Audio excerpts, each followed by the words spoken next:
আসসালামু আলাইকুম বন্ধুরা, কেমন আছেন? আশা করি ভালো আছে। পিঙ্কি কিচেনে সবাইকে স্বাগত। আজকে বানাবো ভেন্ডি চচ্চড়ি। তার জন্য দেব কড়াইতে সরষের তেল,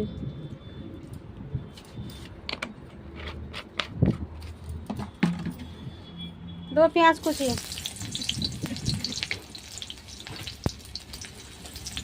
পেঁয়াজটা ভাজা ভাজা হয়ে গেছে। এবার ভেন্ডিগুলো দিয়ে দেবো। ভেন্ডিটা পেঁয়াজের সাথে একটু ভেজে নেবো।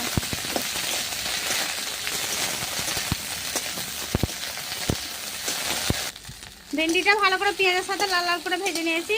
এবার এর মধ্যে দেবো মশলাগুলো। এটি আছে আদা, রসুন, জিরে বাটা, ধনে গুঁড়ো, লঙ্কা গুঁড়ো, নুন, হলুদ গুঁড়ো। মশলাগুলো দিয়ে দেবো। মশলাগুলো দিয়ে ভালো করে কষিয়ে নেবো। মশলার সাথে ভেন্ডিটা ভালো করে ভাজা ভাজা হয়ে গেছে। দেখেন বন্ধুরা কি সুন্দর ভাজা ভাজা হয়েছে। দেখেন, এবার আমি পানি দিয়ে দেবো।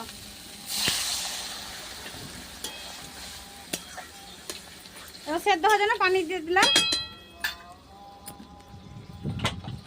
দেখেন বন্ধুরা আকাশের ওয়েদার দেখেন, আকাশের কি ওয়েদার দেখেন। এবার আমি ঢাকা দিয়ে দেবো সেদ্ধ হওয়ার জন্য। ভেন্ডি চচ্চড়িটা হয়ে গেছে। দেখেন বন্ধুরা ভেন্ডি চচ্চড়িটা হয়ে গেছে। এবার আমি নামিয়ে নেবো। দেখেন দেখেন বন্ধুরা ভেন্ডিটা আমি নামিয়ে নিয়েছি। ভেন্ডিটা আমার হয়ে গেছে। বৃষ্টিতে আমি উঠোনে নিয়ে চলে এসেছি উঠোন থেকে। দেখেন কি সুন্দর আমার ভেন্ডি চচ্চড়ি রেডি।